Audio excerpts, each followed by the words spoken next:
uma vez nossa companheira Helena, que originalmente serve no Luz Divina, lá em Newark, né? É parte do nosso programa de intercâmbio das casas, promovido pela Federação do Tri-State. E hoje ela vai nos falar sobre talvez a segunda pessoa mais importante da codificação raramente mencionada, a senhora Kardec. Helena, as nossas boas-vindas.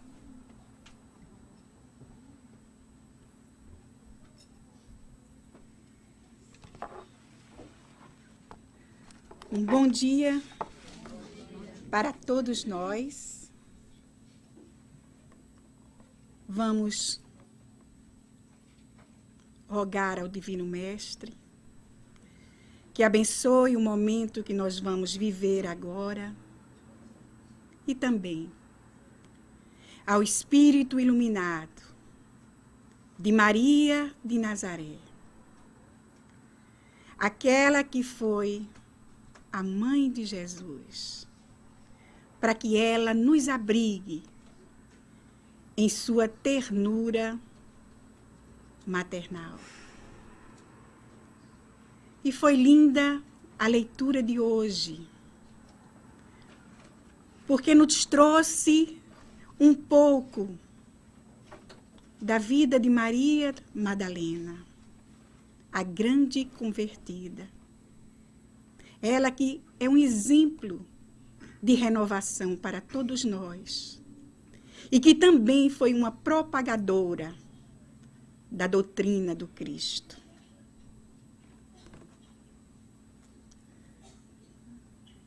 A literatura espírita, tão rica em diversos assuntos, possui muito poucas obras sobre as personalidades femininas que contribuíram com o seu trabalho para a codificação ou na elaboração da codificação espírita. Nós vamos procurar trazer um pouco do trabalho extraordinário de uma mulher muito especial, que teve papel relevante na elaboração da codificação.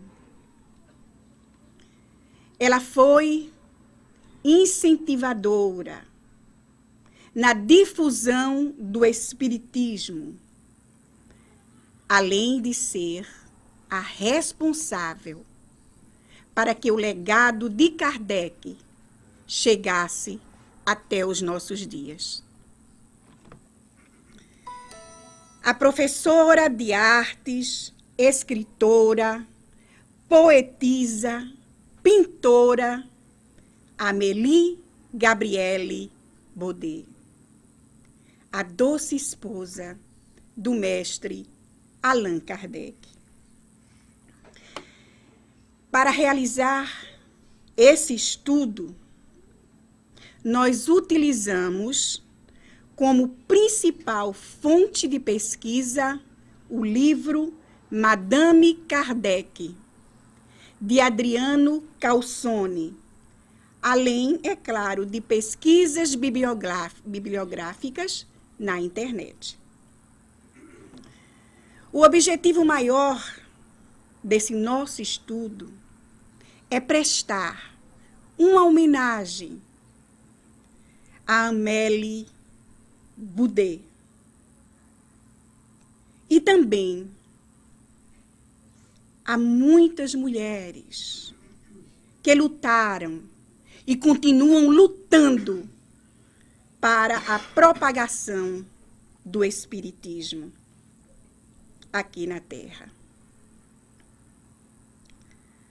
Amélie Baudet nasceu em 23 de janeiro de 1795, na cidade de Thaïs, na França, numa época bastante tumultuada, 6 anos após a Revolução Francesa.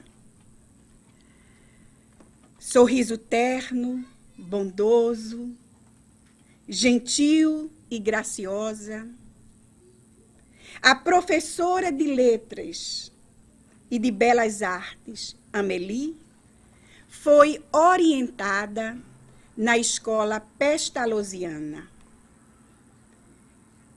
Ela é autora dos livros Contos Primaveris, Noções de Desenho e O Essencial em Belas Artes. A história de Amélie Gabrielle e de tantas outras que lutaram e continuam lutando para que o Espiritismo seja divulgado devidamente, vai muito além do dito popular de que atrás de um grande homem existe uma grande mulher.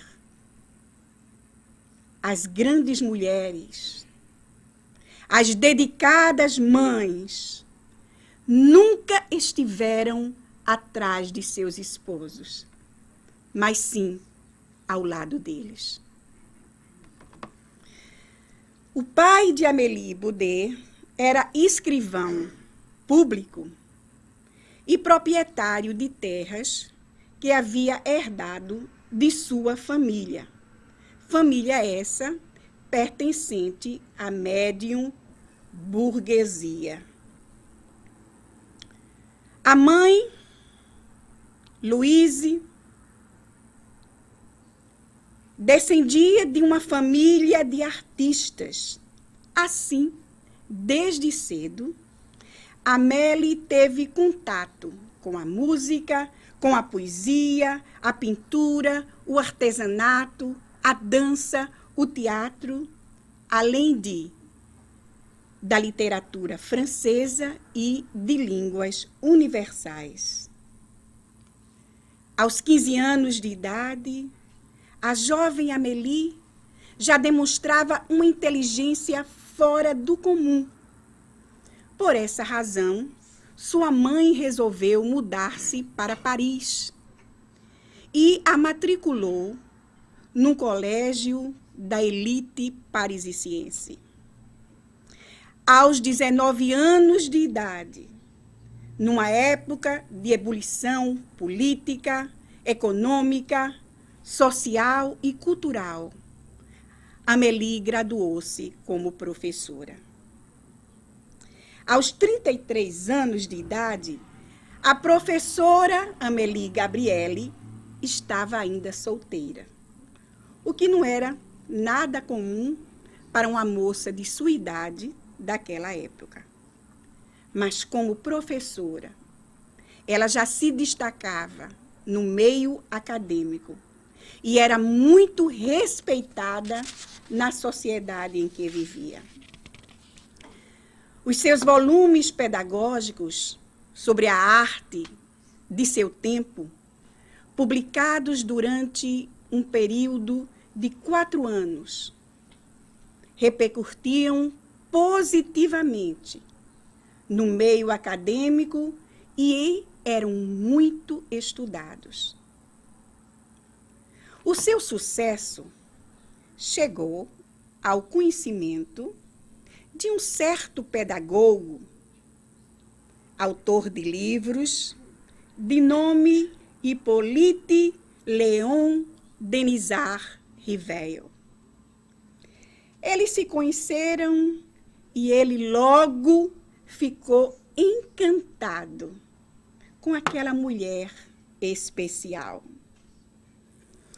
O encontro dos dois, é claro, teve uma ajudinha lá de cima, do mundo espiritual. O que é que os dois tinham em comum? Eram pedagogos, poliglotas, lexicógrafos, escritores e autores reconhecidos pelo governo. Além disso, eles gostavam das mesmas manifestações artísticas e tinham no pedagogo Pestalozzi o seu mestre maior. Amélie era 9 anos mais velha que Riveio. Ela era de pequena estatura, mas suas proporções eram harmoniosas, extremamente gentil e inteligente. Riveio tinha 1,65 m de altura, era sardento e possuía muitas verrugas que eram escondidas por costeletas. Eles casaram em 9 de fevereiro de 1832. No casamento, Amélie levou um dote de 80.000 francos, dado pelo seu pai. E o senhor Duhamel, que era tio de Kardec, ou Riveio nessa época, fez dele o seu herdeiro. A senhora Riveio, então, passa a ser a companheira respeitável e fiel desse homem generoso que era Hippolyte Denisard. Logo após o casamento, o casal Riveio muda para um grande salão na rua Sèvres, em Paris. E ali mesmo, eles abriram o Instituto Riveio, que foi fechado depois de 8 anos de atividades pedagógicas frutíferas. O fechamento deu-se por conta de prejuízos causados pelo tio de Riveio, que era viciado em jogos. Em seguida, na mesma casa, começou a funcionar um liceu para jovens. Na época, era muito comum esse tipo de estabelecimento, chamados liceus. E ali, Riveio ensinava gratuitamente literatura francesa, geografia, física, e a senhora Baudet o ajudava nas aulas de educação artística.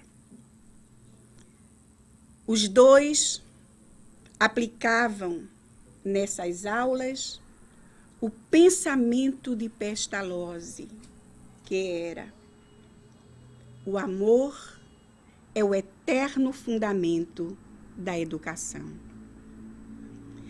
Amélie colaborou com seu generoso marido na preparação de cursos gratuitos ministrados na residência do casal.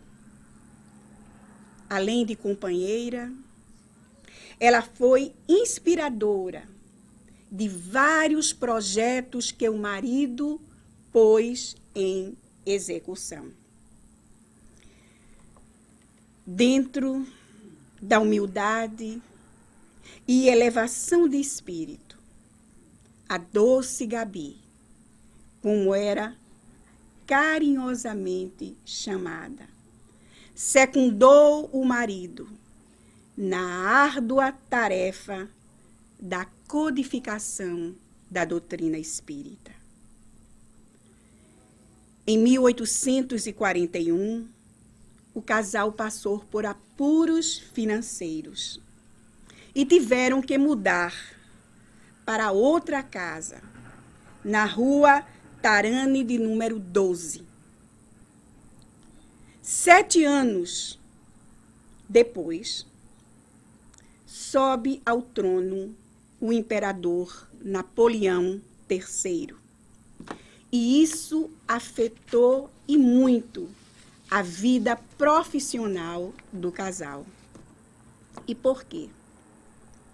Porque o imperador, para agradar os católicos franceses, ordenou um novo projeto de lei sobre o ensino na França para beneficiar as escolas eclesiásticas. O ensino laico foi então substituído pelo ensino clerical. Universidades na época foram espionadas e professores tratados por suspeitos. Em menos de 10 anos, mais de 800 educadores foram demitidos em todo o país. Os Rivéios, então, foram obrigados a se afastar do magistério. Tiveram que abrir mão da instrução pública, mas passaram a ter uma vida mais tranquila, apesar dessa época tão obscura.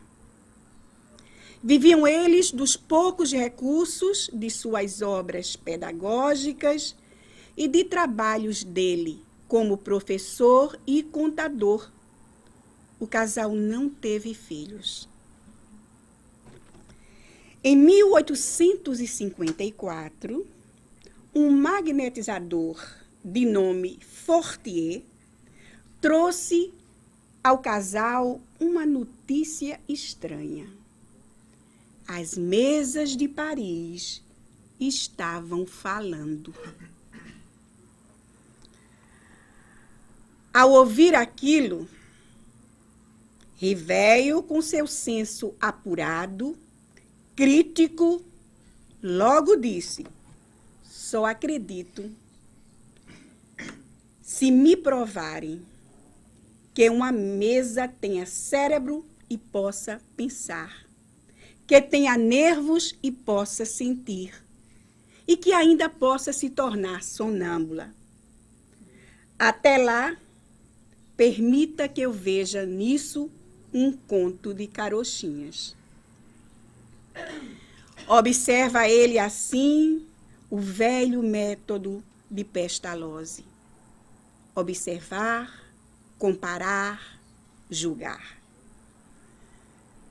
Em 1855, na casa da Madame Pleney-Mason, Rivéio, ao lado da esposa e do senhor Fortier, assistia pela primeira vez o fenômeno das mesas girantes e falantes.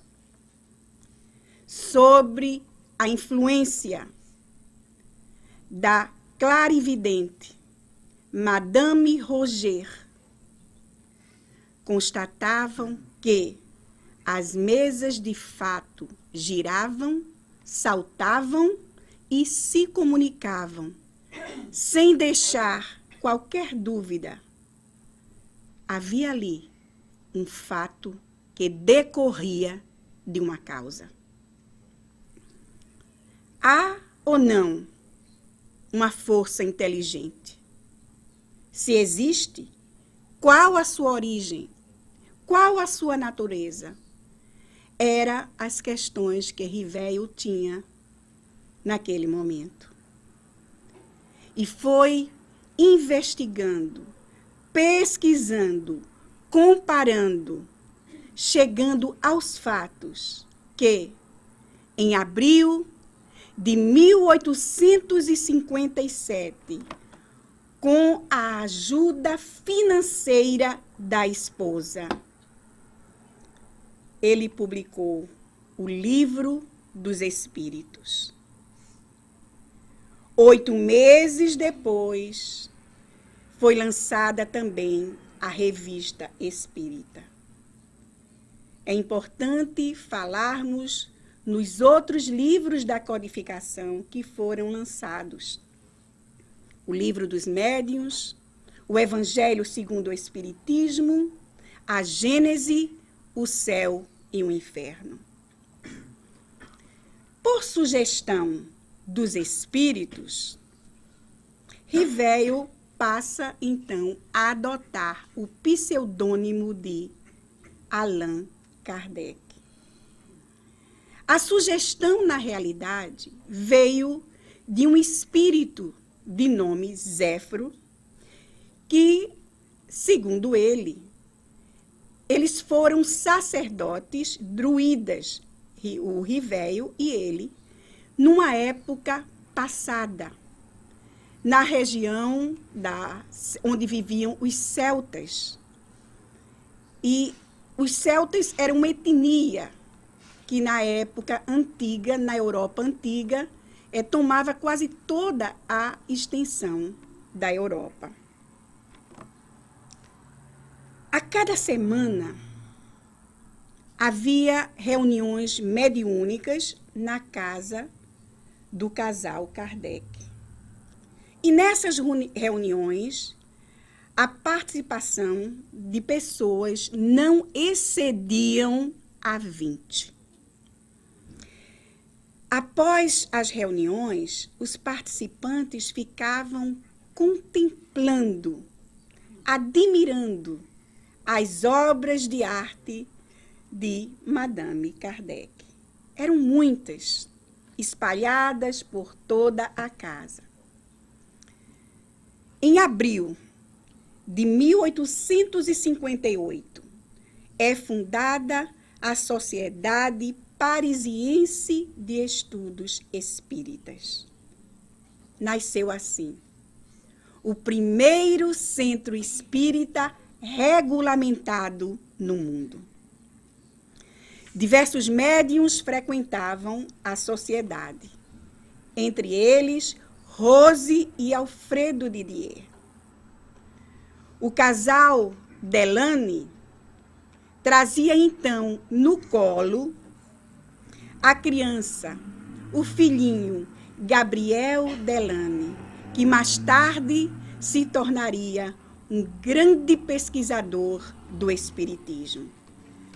O casal Delany era muito amigos do casal Kardec. Madame Kardec levou para a sociedade espírita muitas obras de arte. E ali, vários espíritos se comunicavam durante as reuniões mediúnicas. O primeiro a se apresentar foi Mozart, o compositor da ópera Flauta Mágica. E, no momento, ele ditou um fragmento de sonata. Esta sonata foi ouvida por muitos artistas, sem que eles soubessem quem era o autor. E cada um deles reconheceu neste fragmento de sonata a marca de Mozart. Certa vez, numa reunião mediúnica, um espírito artista que se apresentou como Alfredo de Musset, poeta, novelista, dramaturgo,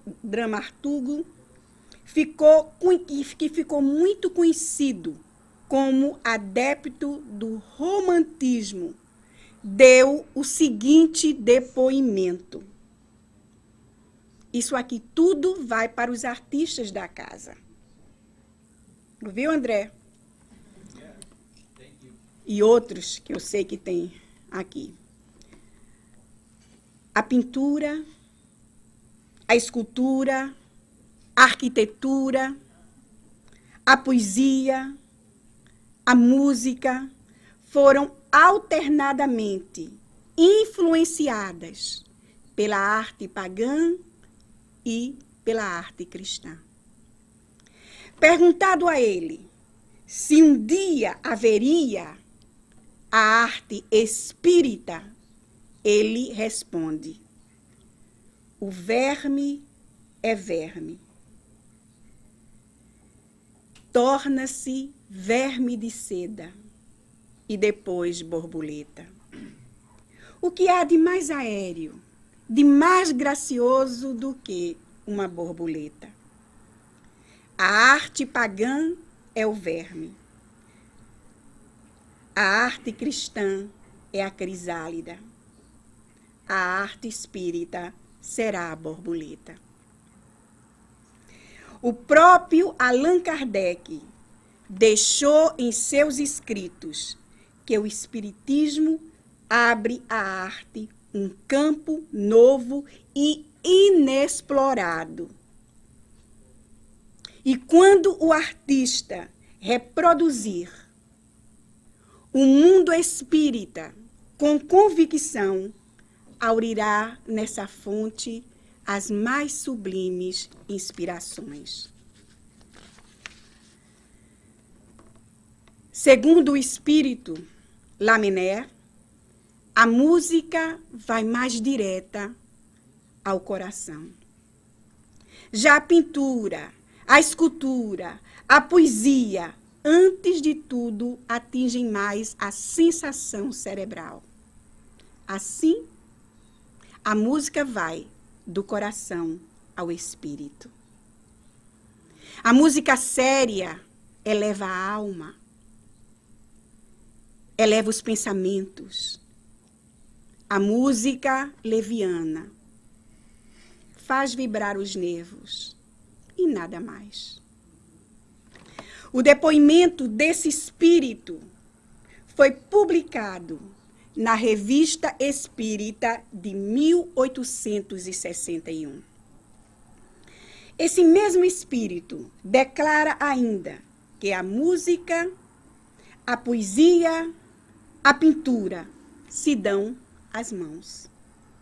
A primeira, no caso, a música, para abraçar o coração. A segunda, a poesia, para abrandar os costumes. E a última, no caso, a pintura, para abrir a alma. E todas as três, diz ele, nos levam ao Criador. A senhora Kardec era pintora miniaturista. E pintar para ela era uma oração. Uma ligação crística. O agradecimento ao alto. Além do que, dizia ela, o artista encarnado não faz nada sozinho. Eles sempre buscam a inspiração do alto. Nós sabemos que Beethoven sempre procurava os bosques, dizia ele, para falar com os anjos e conseguir deles a inspiração que necessitava.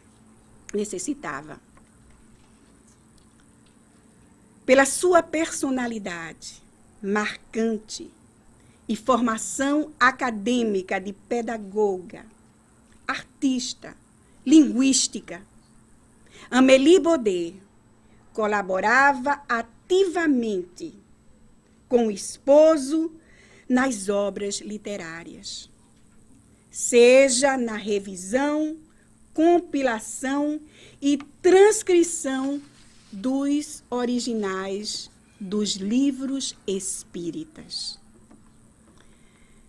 Financiou ela também as primeiras obras kardecianas. Passou ela a substituir o marido e até responder por ele, cada vez mais, quando os compromissos do mestre Kardec não paravam de chegar. Além disso, ela também era uma hábil empreendedora, com visão para os negócios. Era um talento que ela conquistara, com trabalho e muita dedicação, já que há décadas era ela que administrava os negócios da família, deixados como herança pelo seu pai. Ela foi pioneira na organização e valorização do que hoje conhecemos como comunicação social espírita. Ela demonstrou um espírito de trabalho fora do comum para uma mulher de sua idade, cuidando assim de diversos assuntos espíritas, dedicando-se mesmo, inclusive, à comissão central que deveria gerir coletivamente a doutrina. No dia 31 de março de 1869, véspera da mudança do casal Kardec para a tão sonhada casa própria, na Vila Segur, de número 3. Kardec estava em seu apartamento, empacotando, organizando as coisas da mudança, quando bateram a porta do seu apartamento. Era um caixeiro da livraria espírita que ali veio para buscar exemplares da última edição da revista. Kardec atende e o jovem percebe logo a palidez do fatigado mestre. Enquanto ele recebia os pacotes das mãos de Kardec, o mestre lionês curva-se sobre si mesmo e cai em virtude de um AVC, um acidente vascular cerebral. O primeiro a chegar no local ocorrido foi o amigo da família, Alexandre Delane. E, na sequência, Madame Kardec, que se encontrava já na casa nova, organizando as coisas lá. O seu companheiro, de 37 anos, partira para o além-túmulo. A espiritualidade havia previsto o ano de 1869 como o último de Kardec na Terra. 2 dias depois, em 2 de abril de 1869, o corpo de Kardec, do grande codificador do Espiritismo, foi enterrado no cemitério de Montmartre, em Paris. O cortejo foi acompanhado por uma multidão de 1.200 pessoas. Mais tarde, os despojos do mestre Kardec foram transferidos para o cemitério Père Lachaise. Uma curiosidade é que neste cemitério estão enterrados as personalidades mais marcantes, mais famosas da França. Ali estão políticos, artistas, pensadores, cientistas. E esse cemitério é um lugar de visitação de turistas. O ano passado, nós tivemos a oportunidade de visitar o túmulo de Kardec. E pudemos, então, constatar o que já nos tinham dito, que ali, todos os dias, são colocadas flores frescas. E ninguém sabe quem patrocina essas flores. Chegamos lá por volta de 9h30 da manhã. e tinha um homem já colocando flores. E digo a vocês, eram tantas as flores e ainda tinha um monte a ser colocada que, olhando assim, eu não conseguia perceber aonde eles iriam colocar mais flores ali. Nós tentamos falar com este homem, mas ele simplesmente, claro que em inglês, porque não dominamos o francês. Tentamos falar em inglês com ele e ele, de imediato, colocou a mão na boca e fez assim. Não sei, porque talvez ele não entendesse inglês ou se ele não queria falar. Mas nós ficamos por cerca de 10 minutos ali. E digo a vocês, foi uma emoção realmente indescritível. Mas como foi a vida da senhora Kardec depois da partida do marido querido? Apesar das dificuldades que teve que enfrentar. Dificuldades essas que foram muitas. Com a sua atuação à frente da doutrina, ela é responsável para que o legado de Kardec chegasse até nós. Ficou ela à frente da Sociedade Parisiense de Estudos Espíritas, da Revista Espírita, e de outros meios de divulgação da doutrina na França e no mundo. Por essa razão, ela foi alvo de preconceito, por ser mulher, por ter idade avançada. Foi alvo de muita inveja, de desrespeito mesmo.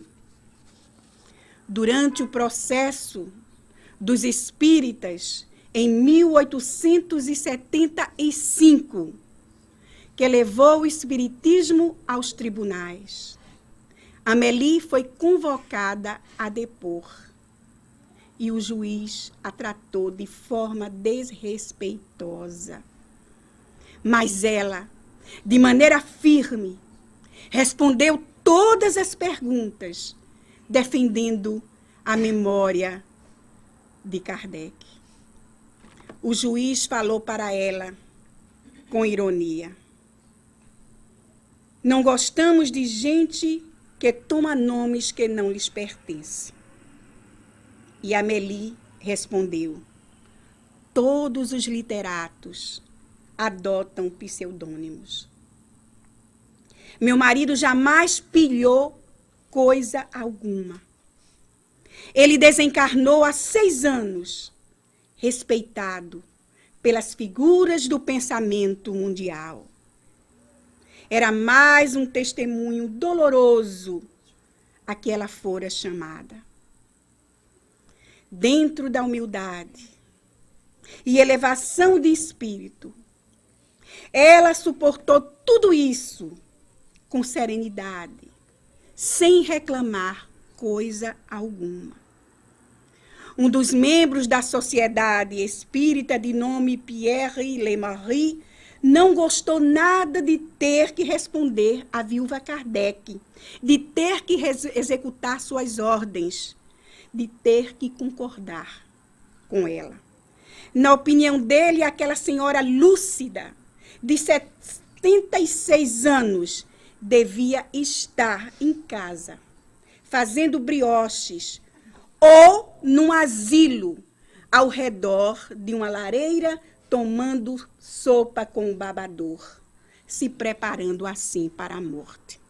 Vejam quanto de respeito a essa mulher especial. Lemarie foi considerado o pai de um sincretismo religioso que deu rumos místicos à doutrina. Ele era teosofista, maçom, e hoje em dia ele é mais lembrado na França como um ocultista do que um espiritista, apesar de ter vivido com Kardec e absorvido a singeleza do espiritismo. As posturas contraditórias de Lemarie foram aprovadas pelos membros da sociedade. E ele, então, torna-se mandatário da viúva Kardec. numa época marcada por duas tristezas: o luto de Amélie e as guerras na França. A revista espírita tornou-se, nas mãos de Leymarie, uma verdadeira coxa de retalhos. Ali se publicava artigos que não tinham nada a ver com o espiritismo. E por quê? Em troca de dinheiro. Jamais os Kardec pediram dinheiro a ninguém. Tudo o que eles faziam ou fizeram era com os próprios recursos. Tudo isso consta em depoimentos de Madame Berthe Froppel. Essa senhora era muito amiga de Amélie e foi também uma grande divulgadora do espiritismo na época. Segundo Berthe e outros espíritas, a filosofia espírita estava sendo travestida desde a década de 1870. Por meios de transações empregadas. Ela sempre denunciou, através de jornais, revistas, as desonestidades, os desvios, os abusos que estavam acontecendo dentro da sociedade espírita. Que mulher corajosa, não? O que se sabe é que a sociedade espírita, na época, decaiu completamente, tanto na parte administrativa como moralmente. Leymarie foi completamente antipático, desrespeitou declaradamente a senhora Kardec, a senhora do grande propagador da doutrina espírita. Leymarie, que prometera ser fiel discípulo de Kardec, da integridade doutrinária, agora desvirtuava a doutrina, desagregando o espiritismo, indo contra ao que o Kardec e sua esposa orientava há décadas, que a prática espírita deveria ser realizada com a máxima de simplicidade, sem apegos, jamais abandonando o bom senso e a fé raciocinada nos trabalhos. Que isso sirva de lição para todos nós. Mas, apesar de tudo isso, a senhora Kardec trabalhava com afinco na doutrina espírita. Nas assembleias anuais, aqueles olhos de expressão lúcida que revisaram letra por letra o livro dos Espíritos, impunha respeito e admiração às plateias. Vivia ela agora calada, na solidão do lar, principalmente quando as suas palavras de carinho, as suas sugestões eram rejeitadas pelo senhor Leymarie. E foi com um doce sorriso, aquele sorriso que sempre brilhava em sua face, que voltou ao plano espiritual, a grande sucessora de Kardec. Um mal súbito, ao deixar a cama, fez com que ela caísse sobre a quina de mármore de sua cômoda, e isso provocou uma congestão cerebral. A doce Amélie desencarnou aos 88 anos de idade, no dia 21 de janeiro de 1883. Nas solenidades fúnebres falaram Gabriel Delane, Leymarie, entre outros. No discurso proferido por Gabriel Delane, ele ressaltou a mulher superior e devotada, que esteve ao lado do grande missionário da humanidade, que foi Allan Kardec. Isso para que ninguém esquecesse que junto ao mestre Kardec esteve uma das mulheres mais excepcionais do espiritismo na França. O que se sabe é que, depois da morte de Amélie, Delane ao abrir e fechar as reuniões espíritas, tinha por costume reverenciar a memória da senhora Kardec. Durante o funeral, foi ainda lida pelo senhor Lecoq uma comunicação mediúnica do espírito Antônio de Pádua.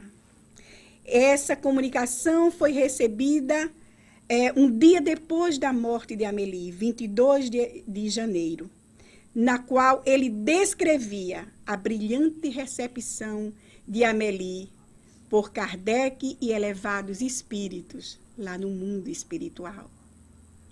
Os restos mortais de Amélie foram enterrados junto a Kardec no cemitério de Père-Lachaise. No dia 26 do mesmo mês de janeiro,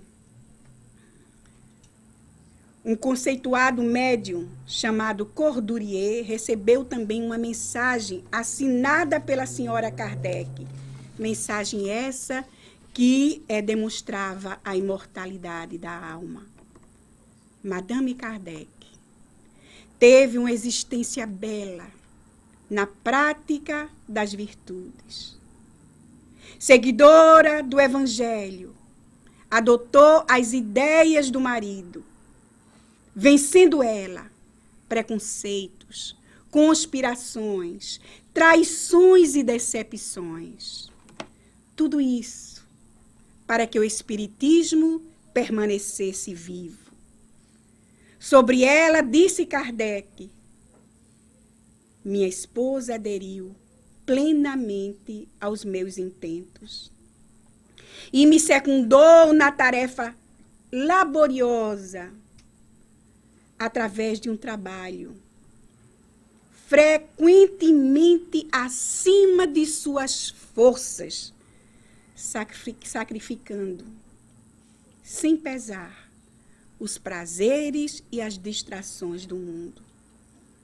Hoje, meus amigos, mais do que nunca, quando os valores morais e espirituais são desprezados, o casal Kardec deve nos servir de inspiração para que a doutrina prossiga firme e inabalável na sua missão de despertar consciências. O nosso muito obrigado a Amélie Gabrielle Baudet, a professora amorosa de todos os artistas e médiuns, a esse espírito valoroso, extraordinário, de nobreza e valentia, que lutou muito para que a doutrina luz chegasse até nós com dignidade. Muito obrigado, Amélie Baudet. E que Maria de Nazaré, essa mulher especial aqui na Terra, esse espírito iluminado, a rosa mística de Nazaré, continue a espalhar o seu perfume maternal entre todos nós. Obrigada a vocês também pela atenção.